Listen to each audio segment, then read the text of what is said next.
Hi, this is going to be a different video, and I really wanted to share this one. So, first off, everyone's talking about how AI will make you rich and all that stuff, but the truth is, AI doesn't make you money. You do. And in this video, I'd like to show you why is that. So, anyway, a quick intro of myself. I'm RD, your AI automation kuya. I help agencies, businesses, and solo entrepreneurs save hours and increase revenue by integrating AI into their existing workflows. All right, so let's start. I do have a sort of a guide here because I don't memorize this one. I just listed it. I just list the lessons and then I made a compilation of it. So, all right, number one is mindset shift. So this one, it's the let's shift our mindset where it says AI will make you rich. It's actually not. AI won't make you money, but it can help you make more of it. So it will, but it can help you make more of it. So to expand this further, it doesn't make sense, right? So it doesn't make you money, but it can help you make more of it. So it does make you money. But the difference is, if you're not making money right now, then AI will not probably help you. So AI accelerates those processes that's already making money. So if you already have a process or a business that's making money, and then you incorporate AI with it, then AI can help you make more of it. So it isn't magic. It won't turn a broken process into a profitable one. The process has to be profitable first before it actually makes you can actually use AI to make it more efficient. So the system needs to be already working. Then if you add AI into it, it makes it faster, it makes it cheaper and more scalable. So AI isn't something where everybody thinks AI can make the impossible things possible. In my opinion, it is not. It just makes things more profitable if it's already profitable. I'll give you one example from one of the clients that I made an AI automation to is for a VA agency. I think I've shared. It's for a VA agency where their normal process was, so they post a lead, right? I mean, they post a job description, and a lot of VAs will apply through a form with questions on it, and then after the questions, another VA of his will read through all those questions, check if which one is good, which one is not, and then schedule an interview. So his process is very robust. He definitely knows which one he wants, which one he doesn't. And so he asked me if we could involve AI with it. So what happens is that let me draw it here. So from a form, applicants go in, and then he has a question here. It's very specific questions where oh, very specific questions where applicants can answer um, based on the questions, and then we added AI in the middle where it reads through all these applicants with the question, and AI will then rate each um, each applicants from 1 to 10. And he did provide the prompt because He is really he knows his process very very well. So he knows what to expect of an AI. So that right there, he already knows that the process is profitable. He just wants it to make it faster. So what happens is that once it goes through an AI with his prompt and rates each applicant from 1 to 10, and we just filter the ratings, like anything above 7 or was it 8, goes through it goes to an interview schedule where they'll be sent an email with a Calendly link, and then the other one just sends an email where we will get in touch, like the usual. We'll get back to you, so it's understood. They won't be getting it.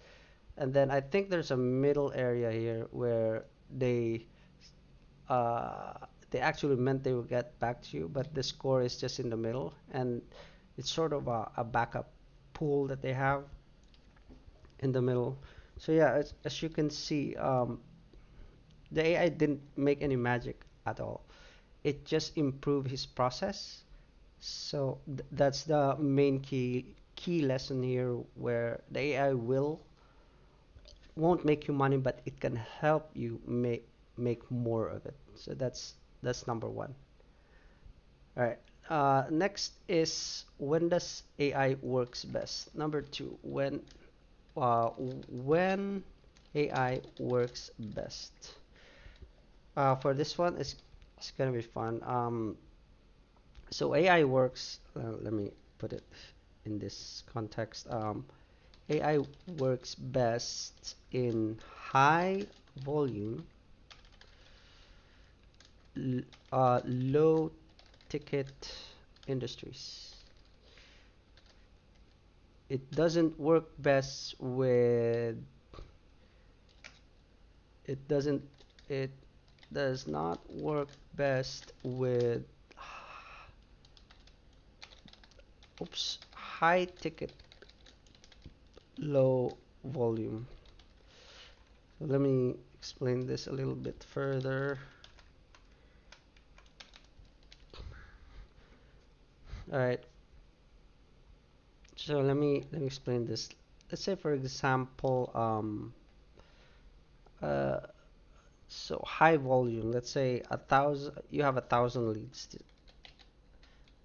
You have 1,000 leads for, I don't know, for your company. And normally, if you work alone or have some BAs working with you, they normally close around, let's say, no, maybe what's let's get a calculator here.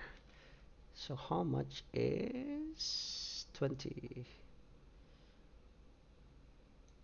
Is 20 divided by 1,000? How much is that? 2%? Okay. So let's say you can close maybe 20. So let's say 20. Let's just I'll just make it 20, so it's a lot more clear. So 20, that's 2% of those leads. This is the high, and for each lead close, you'll let's say you get $100 for each, and then times 20, you get $2,000 for 1,000 leads. That's an estimate, best case scenario.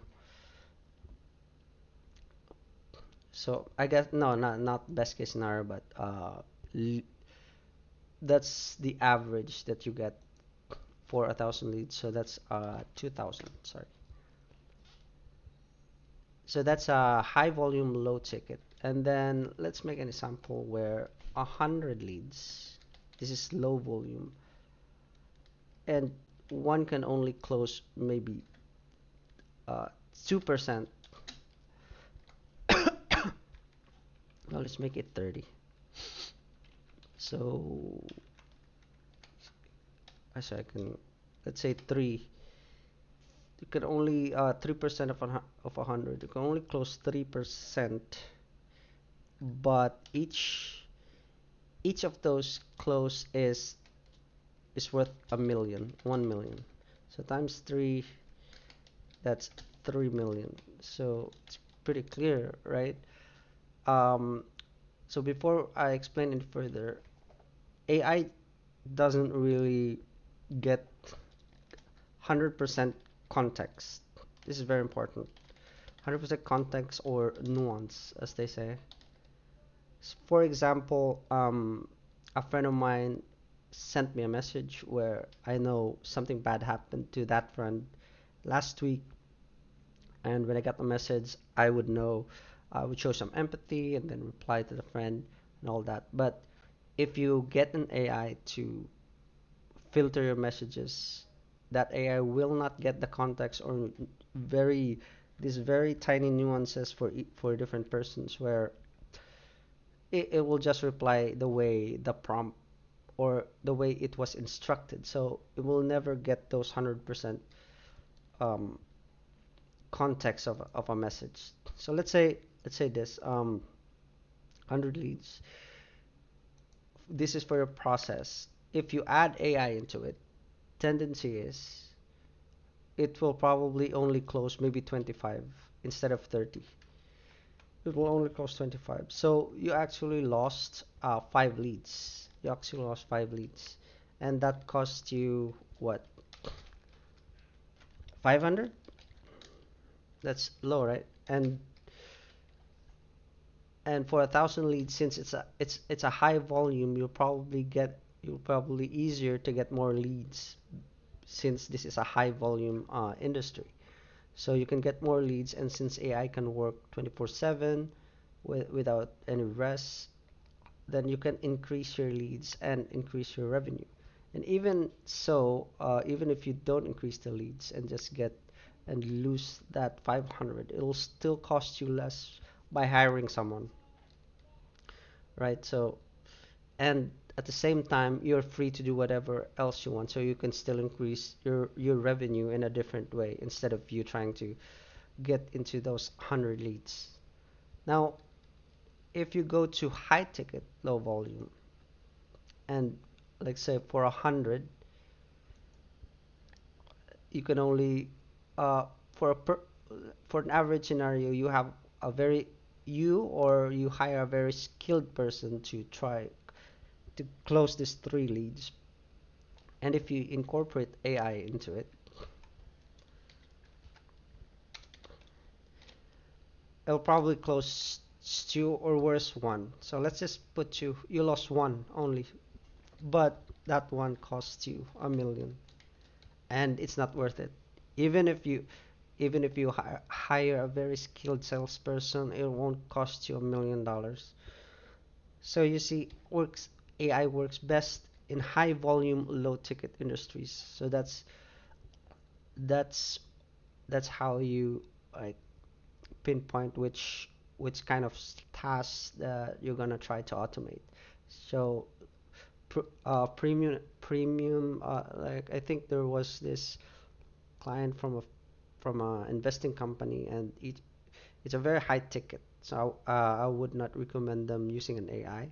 It's best for them to just use very skilled salesperson to close their leads. So yeah, that's number two.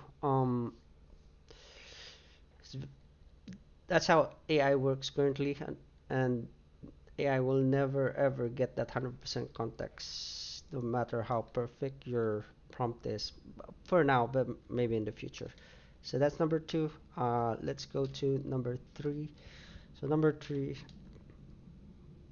is so it's going to be the audience. Number three, the real money is still the audience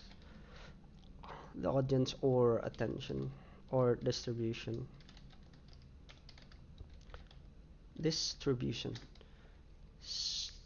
That's where like uh, currently you can create without even knowing the code. You can create like different apps. For example, if you want to recreate TikTok, you can just go to cursor level. You can ask, hey, help me create this app, and it will create you an app. But you still can compete with TikTok because TikTok already has that audience, that attention. It can distribute things. So if we remove if we remove TikTok off the equation because it's just an app. What do we have? It's the users. So it just proves that influencers are still pretty strong. Uh, I know a lot of people who already automate uh, pretty amazing stuff, but the only real edge is attention. And that's probably one of the reasons why I built this page, because my vision is to really uh, put attention to Filipino tech VAs, especially in AI automation. Is very I only see very few people do that in the Filipino community. But hopefully, I'd like to teach more and uh, put more put more tutorials in here. So yeah, and to use this page, it's best. Let's say if you see at a tutorial, it's best to replicate it on your own so that you will have experience in actually trying to create an automation, not just watching it. It's very different than just watching it and trying to create it. So yeah, it's really just this isn't just for posting builds. This is for people who really want to learn more about automations, as you can see. And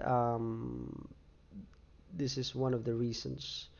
And for me, it also practice my the way I present things, and as well as my, I guess, trying to face audiences, since I'm an introvert, and it takes a real it takes a lot out of me trying to do this stuff. So anyway, yeah, group link is in the description. Please like, share my page. If you find some value about this, share this or tag someone who needs it. So AI will not replace you, but someone who knows how to use AI will. Thank you.